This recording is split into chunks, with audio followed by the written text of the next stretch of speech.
Hey, hey, hey, ho, ho, ho, it's holiday beer time, here we go! Welcome back, everybody, to the Salt of the Street studio for another edition of Holiday Beer Time! Review. Before we get started with today's beer, I just want to say thank you all out there who have been watching and supporting this channel and these kooky little beer review videos that I've been doing. So if you still like what we're doing, go ahead and click the like button, hit that subscribe button, all the things, let us know that you're digging this. And as always, if you would like to follow us on more than just the YouTube, you can follow us at all of these different socials right over here. That way, this way, that way. All right, without any further ado, let's get into today's beer.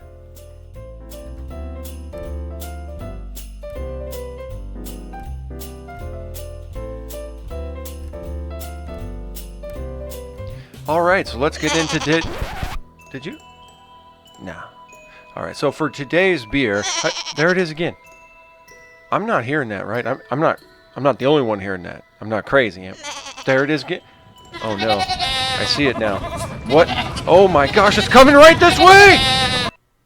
That's right. Today's beer is none other than Der Schwarze Bock, aka the Black Goat. All right, cool. So this is our very first Bock beer so far this month. I'm really excited about it. I mean, we're only on day 5, and we've had like a couple kind of plain Jane lagers. We had a wheat beer in there, and then yesterday's, what was that? The Hausener trunk, whatever that thing was. That was more kind of like tasted to me like an Oktoberfest. But this is the first time we've actually got a Bock beer, and I love Bock beer. So first off, before we crack this thing open, what is a Bock beer? So a Bock beer is a strong beer from German origin, brewed as a lager when it's made with only barley malt, and brewed as an ale when it's brewed with wheat malt. In addition to the main styles of Bocks, there are several other types of different Bocks, and they all range in origin. You've probably heard of a Doppelbock if you're a Bock guy. That's like the double Bock. And then you got a Weizenbock, which is like your wheat beer Bock. I've even seen triple Bocks before. Those get pretty heavy tests. They're like 8+% usually, and they're pretty heavy, but they're really, really good if you like beers. So we got generally a dark beer. A modern Bock can range between light copper and brown, but I think today, given the fact that this is the Black Goat, it's probably going to be pretty dark, and I'm really excited about that. So let's crack this bad boy open and see what we got inside. Oh yeah, listen to that. All right, here we go. The Bock beer. I can already tell this is going to be awesome. Here we go. Look at that. We're chilling here. Oh, yeah. So it's actually going to be more brown, less black than I thought, essentially. Sometimes you get these things made with a pretty, darkly malted barley, and that gives it a nice black flavor. But you got to be careful. You only need a little bit of those. Otherwise, it starts to get a little too acrid. So that right there, I mean, that is beautiful color.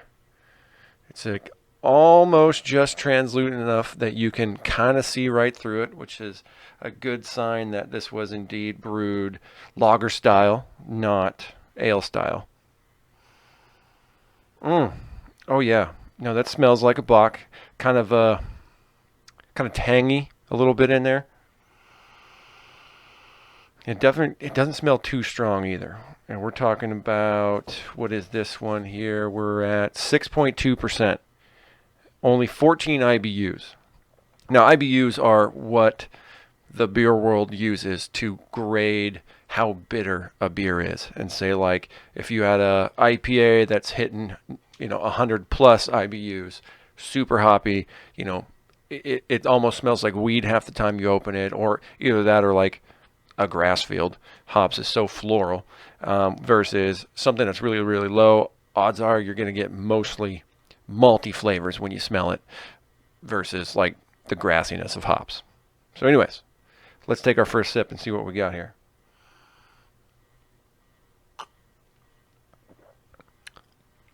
Oh yeah, that's a Bock beer for sure. It's real mild though. That just might be the deal over in Germany, to be honest. I mean, they would have had such a longer beer history than we would in America. Probably would have drank it more socially, more often, I would assume at this point. So you don't want, you don't want a bunch of people running around drinking a 7% beer all day, because nobody can drink a 7% beer all day. You just pass out at some point throughout the day, versus something that's easier to drink, even though this one's kind of up there in the percentage wise. This is definitely an easy to drink beer, which is usually not the case with the higher proof beers like that.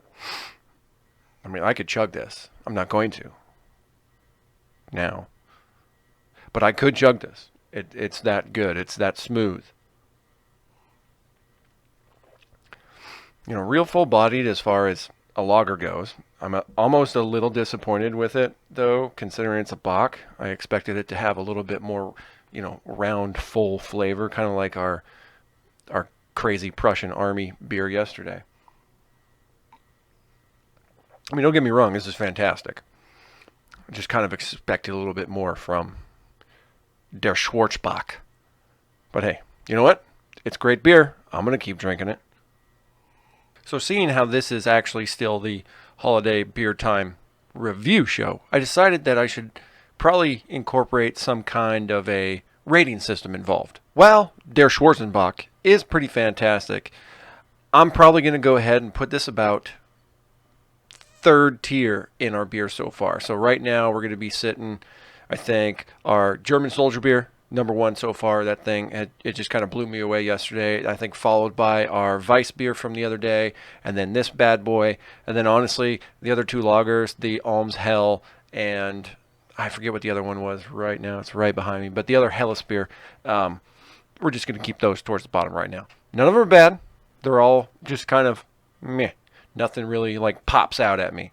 But right now, the old der Schwarze Bock sitting about number 3, I think, in my list. All right, everybody. So that concludes day 5 of our fantastic journey through December, through the Costco imported German beer advent calendar. I hope you all have enjoyed today's episode. I hope to see you all back here tomorrow, approximately the same time. We're going to be doing this all month. And if you like what we've been doing, make sure to like, subscribe, check out the rest of the Salt of the Streets content we have on this channel. We've got our massive podcast that is anywhere between 2.5 to, I think our top is 5.5 hours long, where we break down politics and the news of the day and the whole 9 yards. And then we also do Monday through Thursdays, we do Salty Shorts, which are just little clips from the podcast. And thankfully, not all of those are political. We kind of, Donovan and I tend to go off into different tangents and stuff like that. We talk about all sorts of random shit. So look forward to that. Make sure you come back here tomorrow. We'll be doing this all over again for day number 6. And until then, cheers. Welcome to the Salt of the Streets, coming at you every week with this food for thought. Hope you ready to eat everything.